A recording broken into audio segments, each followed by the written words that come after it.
कैसे आंसर लिखा जाए ये जानना एक स्टूडेंट के लिए, एक विद्यार्थी के लिए कितना ज़रूरी है, ये तब पता चलता है जब वो कोई एग्ज़ाम लिखता है और उसके कम नंबर आते हैं। तो चलिए आज जानते हैं कि कैसे एक अच्छा उत्तर दिया जाए, एक अच्छा आंसर लिखा जाए। बहुत सारे बच्चों का ये सवाल रहता है मुझसे, सर कैसे लिखें कि सही मार्क्स मिल पाए, जितना हम डिज़र्व करते हैं वो मिल पाए। तो चलिए जानते हैं। नंबर 1, आपका उत्तर जो है एकदम सही होना चाहिए। सही होने का मतलब यह है कि जो पूछा गया है उसी की ओर जवाब होना चाहिए। अगर प्रधानमंत्री के बारे में पूछा गया है तो प्रधानमंत्री के बारे में होना चाहिए, ना कि राष्ट्रपति और राज्यपाल के बारे में आप लिख दें। सही ओर होना चाहिए, वो आंसर सही होना चाहिए। और दूसरा पॉइंट जो है अंडरस्टैंडिंग, आप कितना समझे हैं। जो कॉपी चेक कर रहा है उसको ये पता चलेगा कि आप कितना समझ रहे हैं उस टॉपिक के बारे में जिसके बारे में सवाल पूछा गया है।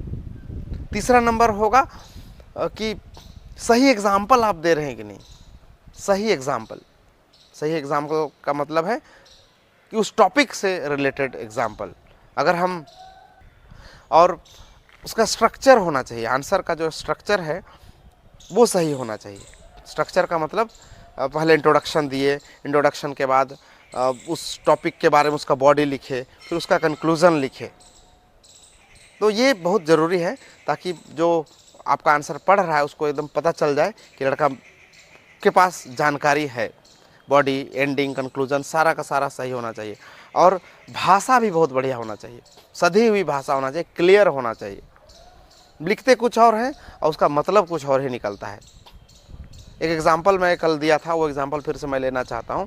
सपोज़ मैं लिखना चाह रहा हूँ कि किसी राजा ने बहुत ही बढ़िया, बहुत ज़्यादा हार्ड वर्क किया प्रजा को गरीबी से बाहर निकालने के लिए। तो किंग वर्कड हार्डली और किंग वर्कड हार्ड, दोनों में एकदम बिल्कुल अंतर हो जाता है जो अंग्रेजी वाले हैं। और हिंदी वालों के साथ भी ऐसा होता है, लिखे कुछ है और हैं, उसका मतलब कुछ और हो जाता है। साफ सफाई का रखे ध्यान। अगला पॉइंट जो है साफ सफाई का रखे ध्यान। साफ सफाई का मतलब लिखावट एकदम सही होना चाहिए, राइटिंग सही होना चाहिए। अगला क्या लिखने वाले हैं इसके बाद, वो उसका स्पेसिंग सही होना चाहिए। जो नंबरिंग दिए हैं, क्वेश्चन का नंबर लिखे, 2 लिखें कि 4 लिखें कि 5 लिखें, वो भी प्रॉब्लम हो जाता है। और 2 तरीके आंसर लिखने के, 2 तरीके में एक है कि इंट्रोडक्शन दिए, उसके बाद पॉइंट वाइज आंसर दे दिए, ताकि कॉपी जो चेक कर रहे हैं, आपका जो आंसर शीट चेक कर रहे हैं, उसको एक भी समस्या ना दिया जाए, उसको देखते ही एकदम पता चल जाना चाहिए। दूसरा है पैराग्राफ वाइज अगर आप लिखते हैं तो पैराग्राफ बदल बदल के लिखिए, और जो मेन पॉइंट है, मेन पॉइंट उसको अंडरलाइन करके रखिए, कीवर्ड्स को अंडरलाइन करिए, ताकि जो कॉपी जो आपका चेक कर रहा है, टीचर जो कर रहे हैं, उनको कोई समस्या ना हो। मार्क्स एकदम फंटास्टिक मिलेगा, बढ़िया से मिलेगा। क्या नहीं करना है आपको, क्या टीचर्स नहीं देखना चाहते हैं, इस पॉइंट पर भी हम बात करते हैं। चलिए आगे देखते हैं क्या नहीं करना है हमें। तो आप बोलना चाह रहे हैं वो सही हो, गोल गोल घुमा के आंसर मुझे नहीं आ रहा है, फिर भी हम ज़बरदस्ती आंसर लिख रहे हैं, घुमा के। आज जो कॉपी चेक कर रहा है उसको पता चल जाता है कि ये जो बच्चा है ये जो फेंकने की कोशिश कर रहा है, इधर उधर की बातें कर रहा है। और बहुत दूर दूर ना लिखे। अगला जो टीचर है उन्हें देखना चाहता है, पेज भरने के लिए बहुत दूर दूर स्पेसिंग जो है वो सही रखिए, बहुत दूर दूर मत लिखिए, बड़ा बड़ा मत लिखिए। कॉपी भरने के लिए, पेज भरने के लिए ऐसा लगे कि पेज भरा भरा है। बहुत चालाक होते हैं बच्चे लोग, बड़ा बड़ा लिख करके भर देंगे। तीसरा जो है अनावश्यक पेज खाली ना छोड़े बीच में, वो खाली छोड़ देते हैं, वो भी फॉल्स इंप्रेशन जाता है।